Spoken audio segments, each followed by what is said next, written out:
Hola a todos. Vamos a tratar ahora el tema número 5 que se refiere a los planes de ordenación y manejo forestal. En primer lugar, vamos a ver brevemente un marco legal e institucional. Tenemos que recordar ahora con más detalles cómo es el desarrollo del manejo forestal. En primer lugar, pues tiene que haber unas políticas. De esas políticas se derivan unas leyes y con eso se hace la ordenación territorial. Esta ordenación territorial determina cuáles van a ser las áreas que se van a destinar a reservas forestales, es decir, aquellas áreas donde se va a hacer aprovechamiento de maderas. En cada una de esas reservas forestales se elabora un plan de ordenamiento y reglamento de uso que indica cuál es el área manejable y el área no manejable. Y ese plan de ordenamiento y reglamento de uso pues también debe determinar cuáles son las unidades de manejo que se van a ofrecer a los empresarios. Esas unidades de manejo se someten a un proceso de licitación o una oferta pública y hay un baremo o unas normas de calificación para valorar a las empresas que acuden a la licitación. Se evalúan todas esas empresas y finalmente se selecciona qué empresa gana cada unidad de manejo. Una vez que una empresa obtiene una unidad de manejo, pues tiene que elaborar el plan de ordenación y manejo forestal. Luego se firma un contrato administrativo a largo plazo y después la empresa comienza a ejecutar sus planes anuales operativos. A lo largo de todos esos años de trabajo, pues tiene que haber control y ajustes, es decir, tiene que haber una ingeniería de inspección para hacerle un seguimiento bastante cerrado a todas las operaciones que se vayan a realizar. Entonces, recordamos brevemente que esta, en líneas generales, es la ordenación territorial en Venezuela y las áreas que están así en azul intermedio son las áreas de reservas forestales destinadas al aprovechamiento de madera. Teníamos unas reservas forestales en el occidente del país, teníamos San Camilo, Caparo, Ticoporo, Turén, Río Tocuyo, y en oriente pues teníamos Guarapicha aquí en el estado Monagas, y teníamos en el estado Bolívar Imataca, La Paragua, el Caura, y en el estado Amazonas la Reserva Forestal Sipapo. El Caura en el año 2017 fue declarado como Parque Nacional y bueno, allí realmente nunca se ha ejecutado un plan de ordenación y manejo forestal y yo pienso que tiene que haber una modificación del área norte de los linderos, pero ese es otro tema que podemos hablar en otro momento. Eh, Dentro de una reserva forestal, como les estaba comentando, se determina cuáles son las unidades de manejo que se van a someter a licitación, acuden las empresas y luego se designa cuál es la empresa ganadora de cada unidad de manejo. Y estos nombres que están aquí, pues eran las empresas que estaban operando eh, en los años 80, en los años 90 y a comienzos de este siglo. Eh, ¿Cómo se hacía esa calificación de las empresas? Bueno, había todo un baremo, había unas normas de calificación bastante detalladas. Aquí les voy a mostrar apenas unos pequeños ejemplos.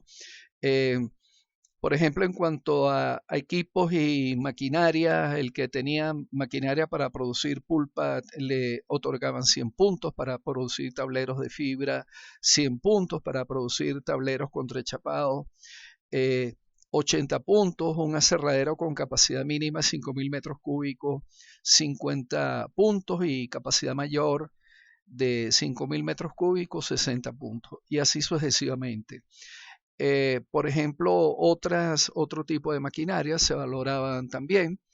Si tenía motosierras, hasta un máximo de 15 motosierras, un punto por cada motosierra.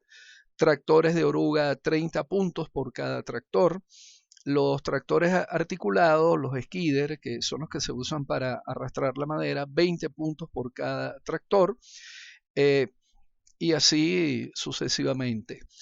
En cuanto al personal, por ejemplo, por cada obrero contratado era 1 punto, perdón, 2 puntos por cada obrero. Personal administrativo, 3 puntos por cada secretaria, 5 puntos por cada ayudante de contador, 5 puntos por cada cajero pagador, 10 puntos por cada contador. Personal profesional, ojo, administrativo, personal profesional administrativo, perdón, 15 puntos por cada uno.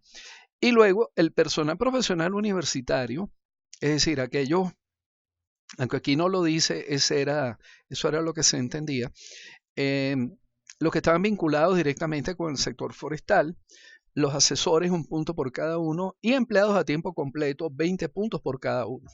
Bien, es decir, que aquí ya los técnicos superiores y los ingenieros forestales eran valorados con 20 puntos cada uno. Entonces, cualquiera podría pensar que esto era susceptible de algún tipo de manejo irregular por parte de una empresa al colocar una nómina fantasma o personas que contrataban repentinamente, simplemente para calificar, pero estas cosas se revisaban con el Seguro Social, pues. Y allí se notaba cuando un empleado o una persona contratada, pues tenía mucho tiempo de estar laborando para la empresa, de acuerdo a la antigüedad en el Seguro Social, o cuando acababa de ser contratado. Y así, de esa manera, se resolvía ese problema. Ojo, esto era lo que estábamos haciendo en los años 80 y 90. Yo no digo que lo que hicimos en esa época era perfecto, pero yo creo que estábamos bien encaminados para algún día lograr un manejo forestal bien apropiado y que nos hiciera sentir orgullosos a todos aquí en Venezuela por lo que se estaba haciendo. Bien, repito entonces que este era el sistema de calificación a las empresas que acudían a concursar para ganarse una concesión forestal. Y yo creo que esto es algo que hay que retomar en el manejo forestal del futuro. Teníamos, digamos, como respaldo jurídico el reglamento de la Ley Forestal de Suelos y de Aguas del año 1977, que indicaba que en el artículo 58 que era un estudio técnico que tenía que ser elaborado por profesionales de la materia inscritos en el Colegio de Ingenieros de Venezuela. Eso era algo que estaba reglamentado. Tenía que haber un libro foliado en la zona de explotación. Al final de este tema voy a hablar de este libro foliado. Y el artículo 141 indicaba que el aprovechamiento en reservas forestales tenía que hacerse mediante un plan de ordenación y manejo forestal y que la madera que se iba a movilizar tenía que tener el martillo forestal. Esto es algo que también voy a explicar al final de este tema. En el año 84 hubo la resolución 506A que de una forma más detallada indicó cuáles eran las normas para la elaboración de los planes de manejo. Yo le he consultado a colegas que actualmente trabajan en el Ministerio de Ecosocialismo.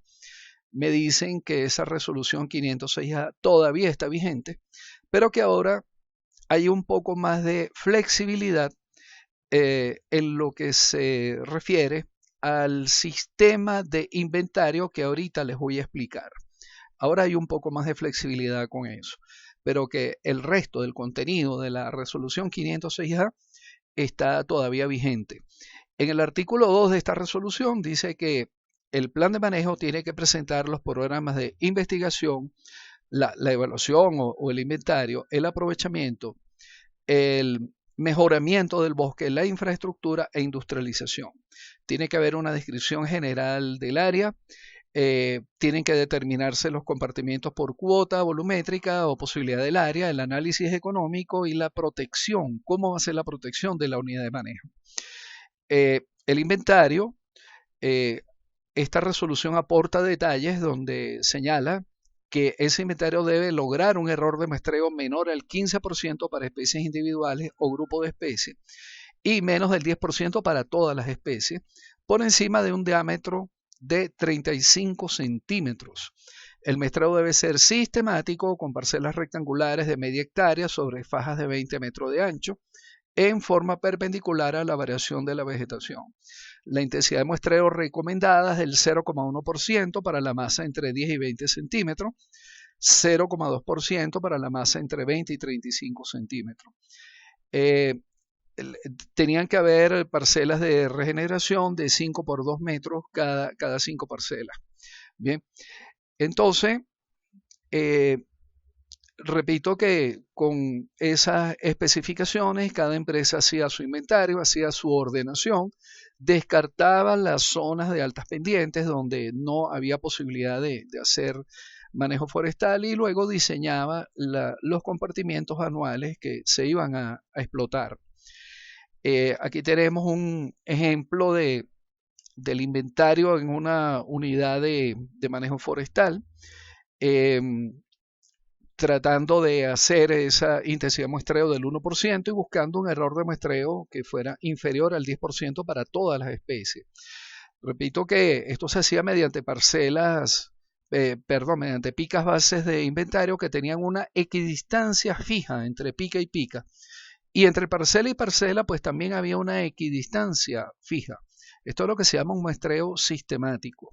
Las parcelas eran de media hectárea, de 250 por 20, y lo ideal era que la empresa hiciera una estratificación donde determinara los tipos de bosque y luego aplicara las fórmulas del muestreo estratificado para obtener todas las estadísticas descriptivas de la unidad de manejo en lo que se refiere a abundancia de árboles, área basal, volumen y los errores de muestreo respectivos. Esto que está aquí es simplemente una gráfica esquemática de cómo se ejecutaban esos inventarios forestales. La parcela entonces tenía 20 metros de ancho y 250 metros de largo. En toda la parcela se levantaba la masa mayor a 35 centímetros. En una parte de 50 metros por 20 metros se levantaban los individuos con DAP entre 20 y 35 centímetros. En otra parte de 25 por 20 metros, la parte verde, se levantaba la masa entre 10 y 20 centímetros de diámetro y cada 5 parcelas de estas se hacía una parcelita de sotobosque o de regeneración de 5 metros por 2 metros, donde se evaluaban todos los individuos menores a 10 centímetros de diámetro. Entonces, ese era el esquema de inventario que se aplicaba en esa época, de acuerdo a lo que estaba determinado en la resolución 506A. Entonces, de acuerdo a lo que dice esa resolución, un plan de manejo tiene que tener una descripción físico-natural de la unidad de manejo, el diseño y los resultados del inventario forestal, el plan de ordenación forestal, que ya vimos en el tema anterior cuáles son las alternativas para la ordenación, el plan general de silvicultura, donde se indica cuáles son las labores que se van a hacer en ese bosque para restablecer o favorecer la recuperación de las especies comerciales, el plan de investigación, el plan de vialidad, el plan de infraestructura, el de industrialización, protección y vigilancia y la evaluación económica y financiera general para todo el plan de manejo durante todos los años en que se va a ejecutar ese plan de manejo. Por ejemplo, esto es el resultado del inventario forestal en la unidad C4 de la Reserva Forestal Imataca. Aquí nosotros podemos ver que la masa promedio por hectárea, en el caso del algarrobo, con un diámetro a la altura de pecho a partir de 40 centímetros, el caso del algarrobo era 0,099 árboles por hectárea y el volumen 0,346 árboles por hectárea. El error de muestreo en el caso del algarrobo era 23.6, en el caso de la abundancia, y en el caso del volumen era 24.58. Y así sucesivamente. Para especies individuales, pues obviamente los errores de muestreo son bastante elevados. Pero si nosotros consideramos las especies por grupos, y este era el grupo 1, las especies más importantes desde el punto de vista comercial, el grupo 1 daba apenas 3,05% en número de árboles y 3,55% error de muestreo en el volumen. En el grupo 2, 3,56% y en volumen 4,44%. En el grupo 3, 2,32 y 2,78. Entonces, el total de los grupos de todas estas especies comerciales, el error de muestreo era de 1,5% apenas. Y en volumen era 2,21% apenas, ¿no? Esto es sumamente interesante porque entonces esto da cierta seguridad o certeza de qué es lo que va a encontrar un empresario en esa unidad de manejo en la medida que va ejecutando todas las operaciones diseñadas en ese plan de manejo. Aquí tenemos otro ejemplo. Esto es el número total de árboles y el volumen total, especie por especie y por grupos de especie, ¿no? Bueno, en el volumen total de árboles para todos los grupos había más de 4 millones de árboles y el volumen total para todos los grupos, había más de 7 millones de metros cúbicos. Aquí estos son los porcentajes, aquí no están los errores de muestreo, ¿no?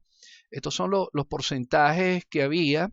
Para el grupo 1, pues 16%, grupo 2, 40% y el grupo 3 como un 43% más o menos. Bien, entonces, repito, esto es información fundamental que la tiene que aportar un inventario forestal. Además, se hacía el estudio por categorías diamétricas, ¿no? Aquí tenemos el caso del mureillo, una de las especies comerciales más importantes en la Guayana venezolana. Aquí están las clases diamétricas, partiendo del diámetro mínimo de cortabilidad que estaba establecido en esa época, que era 40 centímetros de diámetro. Aquí estaba la masa, tanto en número de árboles como en metros cúbicos, ¿no?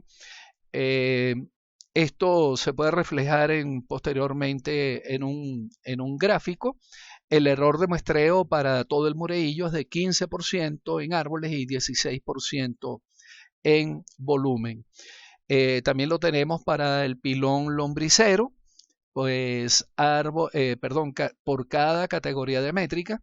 En este caso el error de muestreo fue 17,85 en árboles y 20,72 en volumen. Esta especie pues también tenía un diámetro mínimo de cortabilidad de 40 centímetros. Bien, la ordenación forestal, como ya lo he indicado varias veces, pues consistía en determinar cuáles eran los compartimientos que se iban a explotar año por año en cuanto al tamaño, la forma y la ubicación de esos compartimientos. Eso lo explicamos bastante en el tema 1. Lo que quiero destacar en este momento es que todos aquellos cálculos que hay que hacer en el tema que señalamos en el tema 1, pues tienen que ir luego reflejados en un mapa de ordenación donde se van a señalar cuál es el número de los compartimientos, su ubicación y su tamaño. En cuanto a la silvicultura, hay algo, pues, digamos, relativamente conflictivo que yo tengo que mencionar, porque por todo lo que yo vi en la Guayana venezolana, se hizo una extrapolación de la silvicultura de los llanos occidentales hacia la Guayana venezolana, sin haber realizado los ensayos que sustentaran, que respaldaran el éxito de esos planes silviculturales. Entonces, por ejemplo, la empresa Intecmaca hizo una propuesta silvicultural y el ministerio rechazó esa propuesta silvicultural y le obligó a que tenía que hacer otra silvicultura, que era algo así como que la silvicultura oficial, así entre comillas, que era aceptada por el Ministerio del Ambiente en esa época. Y aquí está el párrafo textual del oficio que le mandó el ministerio, y tal y como lo dice Intecmac en su plan de manejo, dice, aun cuando la empresa propuso un programa inicial de manejo experimental, el ministerio, de acuerdo a un oficio del 28 de septiembre del año 89, dictaminó la adopción de programas silviculturales.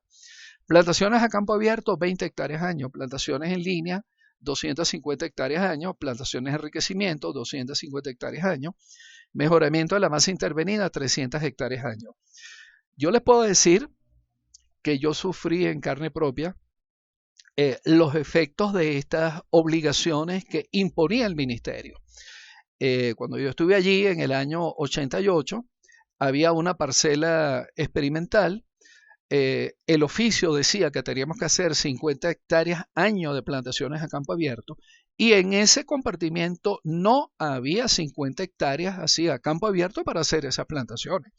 Entonces, realmente inmediatamente nos pusieron en un callejón sin salida, nos pusieron así como contra la espada y la pared, porque no teníamos forma de cumplir con la cuota de plantación a campo abierto que nos asignó el Ministerio del Ambiente para el año 88. De las 50 hectáreas que nos impusieron, yo creo que apenas pude hacer 25 hectáreas, y eso lo hice en patios de rola, todos los patios de rola, todos esos punticos brillantes que están aquí, y a veces ampliando un poquito los patios de rola hacia los laterales, empujando la ramazón y la biomasa caída, seca, que estaba allí, empujándolo hacia los laterales. Apenas pudimos llegar a 25 hectáreas en ese año. Entonces lo que optamos fue hacer un exceso de plantaciones de enriquecimiento. Hicimos una equivalencia para cubrir lo que no habíamos hecho de campo abierto. Pero, reitero, esto lo impuso el Ministerio del Ambiente para todo el plan de manejo, ¿no? Sin saber si cada año iba a haber 20 hectáreas años disponibles para plantación en campo abierto. Y también era muy grave, como lo dije hace un momento, que no había una investigación que sustentara que estos sistemas silviculturales iban a funcionar. Nosotros hicimos investigaciones más recientemente donde hemos demostrado que el sistema de enriquecimiento en faja realmente no da resultado, y bueno, aquello era un desperdicio de recursos, lo que se estaba haciendo en aquella época. Muchos ingenieros forestales lo planteábamos, que eso no estaba funcionando, pero tal vez cometimos el error en aquella época de no escribir un documento bien sustentado, bien sólido, que demostrara que esto no daba resultado. Pues yo asumo mi parte de esa culpa, de esa responsabilidad. Yo vine a hacer ese documento, fue muchos años más tarde, ya cuando estaba aquí en la Universidad de los Andes. Bueno, más recientemente, pues pensamos que debería implementarse el sistema CELOS, que ha sido exitoso en Surinam, o que deberían probarse nuevos sistemas silviculturales como las plantaciones en los bordes de las carreteras. Uno de los problemas que tiene el sistema de faja enriquecimiento es el efecto túnel, porque las fajas se abren o con máquina o con motosierra y machete en 6 metros de ancho, pero entonces se abre solamente lo que está abajo, pues hasta dónde puede llegar la limpieza que ejecuta un tractor. Bueno, hasta 1,5 metros, 2 metros de alto, y hasta dónde puede llegar un motosierrista o un obrero con un machete, pues puede llegar a 1,5 metros, 2 metros de alto, ¿no? El problema es que estos bosques eran muy poco intervenidos, eran bosques poco intervenidos, y cuando se abrían la faja, ahí lo que quedaba era un túnel. Entonces los arbolitos que uno plantaba en el medio de la faja, pues tenían demasiada sombra y los crecimientos eran ínfimos. Mi interpretación de lo que ocurrió en esa época en Venezuela es que había una silvicultura tradicional naturista intensamente apoyada por el Ministerio del Ambiente, que hacía énfasis en especies nativas, no tenía información de rentabilidad, tenía un alto impacto dentro del bosque. Por ejemplo, la corta en faja progresiva, enriquecimiento en fajas, regeneración natural dirigida en fajas, cortas por entresacas, o inclusive el mejoramiento de la masa remanente. Esto dominaba en el pregrado de la Facultad de Ciencias Forestales en los años 80. Bien, y era prácticamente considerado el sistema oficial por el Ministerio del Ambiente en esa época de los años 80 y 90.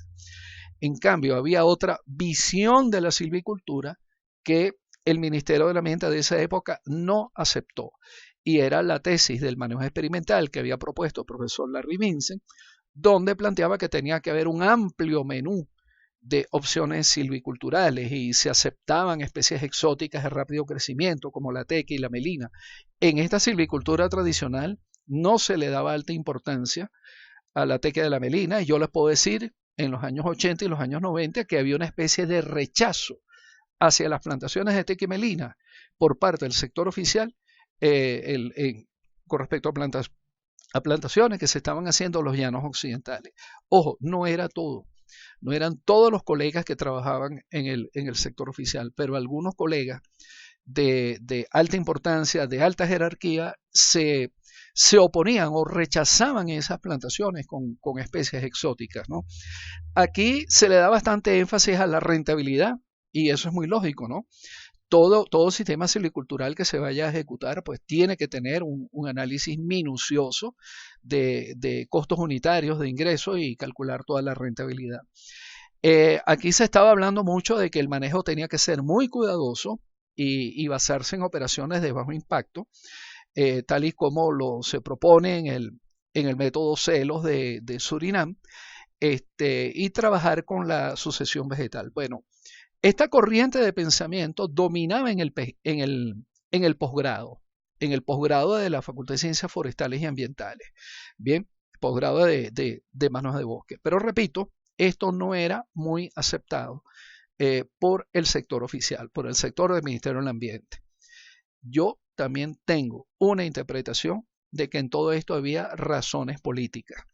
Algunos de estos colegas que apoyaban esta silvicultura, ojo, no estoy menospreciando su capacidad profesional, aquí había profesores excelentes, extraordinarios, bien, pero algunos de ellos, digamos, que eran simpatizantes de los partidos políticos que dominaban en esa época, mientras que otros profesores que estaban a favor de esta corriente silvicultural, pues no eran afiliados o simpatizantes a los partidos digamos, que se alternaban en el poder en los años 80 y 90, y por lo tanto estas corrientes de pensamiento eran relativamente menospreciadas en esa época.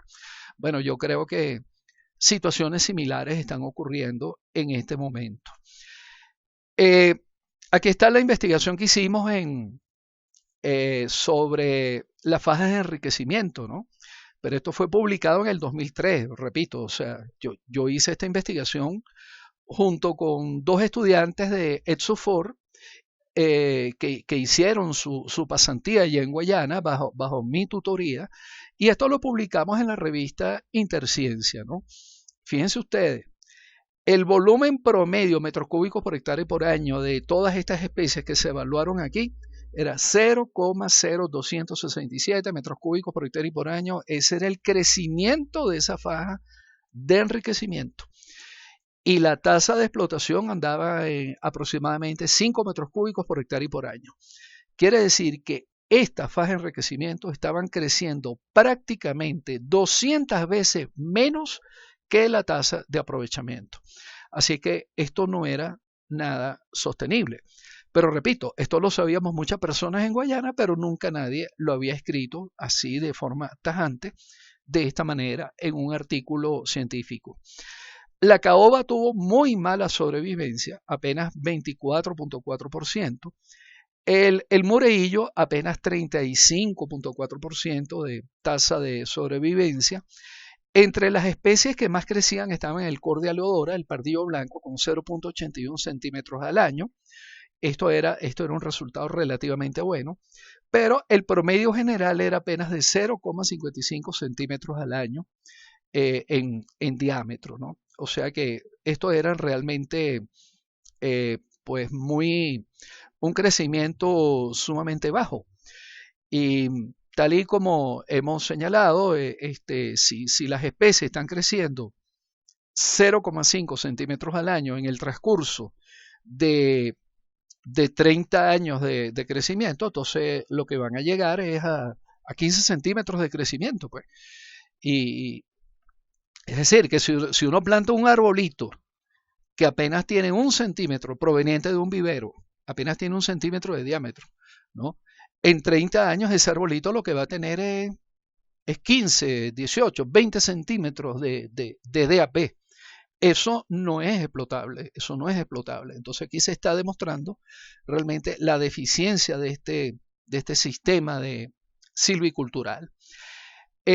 Más recientemente, en el año 2011, analizamos el efecto de borde en la faja de enriquecimiento, ¿no? Porque, ¿qué fue lo que observamos? Que dentro del bosque pues se abre una faja y el primer árbol, el que está en la orilla de la carretera, esos árboles sí crecen bastante, crecen muchísimo, ¿no? Y eso es obviamente el efecto de borde. Como ese árbol está al lado de la carretera, pues tiene más luz, tiene menos competencia y esos árboles crecen mucho. Entonces, eh, con una pasante, Lirio Rodríguez, y apoyado por el profesor Argenis Mora y por el profesor Leonardo Salinas, pues hicimos todo este trabajo y lo publicamos en la revista Forestal Venezolana.